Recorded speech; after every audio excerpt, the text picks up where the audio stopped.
Hello, friends. You've stumbled across a short clip from the Daily Switch 2 podcast, which, believe it or not, is a podcast that is about the Switch 2 with new episodes released daily. What will they think of next?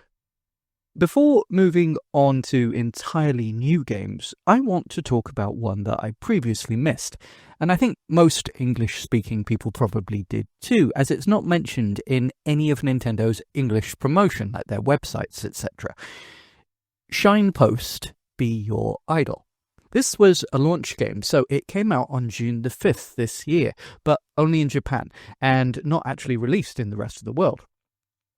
As I said earlier, I did a previous 2-hour rundown of all 25 launch games for the Switch 2, and I made the recurring joke that Welcome Tour doesn't actually count as a game, so it's actually 24 games, not 25.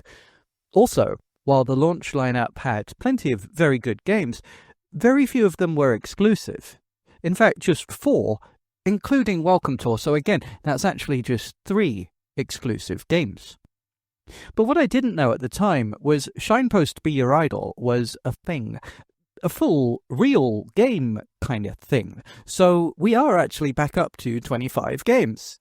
And it's a system exclusive. Yep, a very rare beast on the Switch 2. So we are actually back up to 4 exclusive real titles at launch. Or 5 if you want to include Welcome Tour. And do you know what?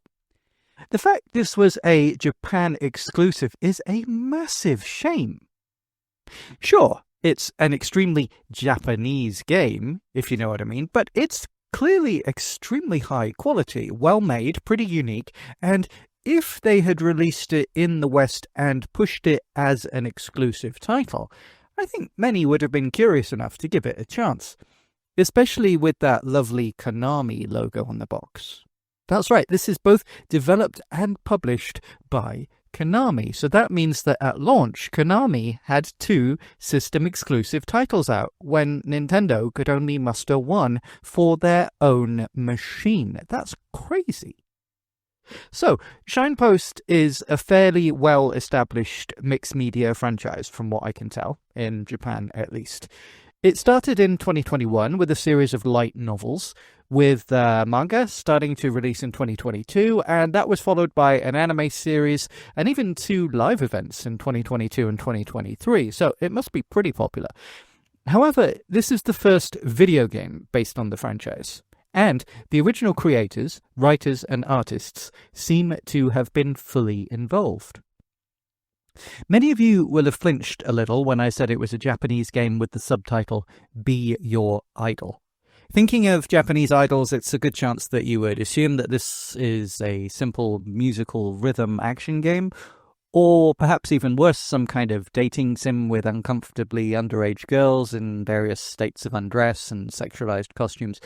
Neither is true. It's actually a management sim of sorts, where you recruit and run a J-pop idol group, which does have sections that work like visual novels, yes, but it's far deeper than that, and while there are over 20 female idols in the game, from what I can see, there's pretty much no fan service or plot, in inverted commas, no randomly inserted beach episode in the story. Hell, from what I've seen, we don't even have any school uniforms or cat ear accessories. The girls all have preppy sports and dance-style outfits, sweatpants, t-shirts, and the like. They're all very pretty. You get a bit of midriff or the occasional pair of shorts, but, you know, this is a game that you aren't going to be worried will put you on some kind of list if you import it. Though, before anyone jumps on their woke, Sweet Baby Inc. making women in games ugly bandwagon, that's not even remotely what I mean. The girls are all typically impossibly beautiful anime girls. I just mean there isn't any jail-baiting lolicon shenanigans that you find in many games that are strategically kept in Japan for actual legal reasons.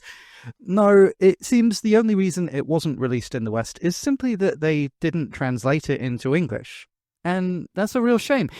As I said, a unique, deep game with a decent level of polish and quality could have been very interesting to people on launch day, because Switch 2 was starved of original system exclusive titles. I honestly think people might have given this a chance. If they translate it and release it now, it would probably remain a very niche otaku thing. And ironically, the lack of fan service might even hurt it for the core otaku crowd. Sadly, I kind of think this one missed its opportunity. But that's genuinely a shame, as from what I can see, this looks really nice. If you're watching on YouTube rather than listening, you will see the trailer footage going on, and is it me, or is this some of the best 3D anime graphics, ever? It's 3D models, but cel-shaded and with black outlines, etc., and when the characters pose and stop still, they just look like high-quality 2D anime drawings. But then they move in 3D space, and it's very impressive and pulls it off far better than many games that I can think of that attempt a similar thing. Usually with visual novel-style games, you have 2D art with a few poses, perhaps moving mouths and blinking eyes, or you have 3D models that look cheap and have significantly less character than the 2D art. But no, these models look like the real 2D drawings, and then they come to life. It's great. All the singing and voice acting is done with over 20 unique voice banks too, and frankly, while I don't speak Japanese, from what I've heard at least, I would have not realized that it wasn't full voice acting. And of course, doing it this way allows for near infinite variety of outcomes given the management game style, and takes up a lot less storage space too.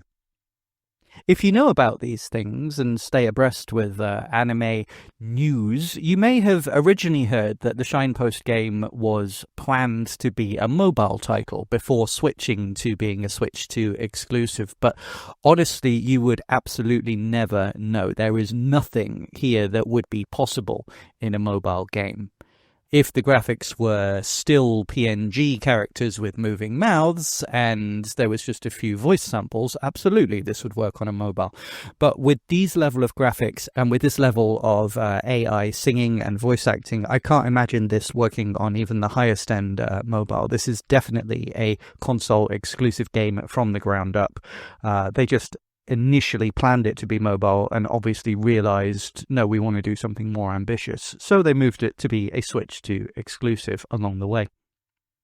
So yeah, sadly, I personally don't speak any Japanese, and there are currently no English language subtitles, so this game is completely inaccessible to me, and I imagine to the majority of my audience too, but I do know at least one of our regular listeners is pretty much fluent and can play Japanese language titles with no worries, so if you're listening, I imagine you already knew about this game, but if you don't, I'd love to hear your opinion on it. If you can understand Japanese and think this sounds like a bit of you, from what I can see at least, I'd say this is actually definitely worth a go.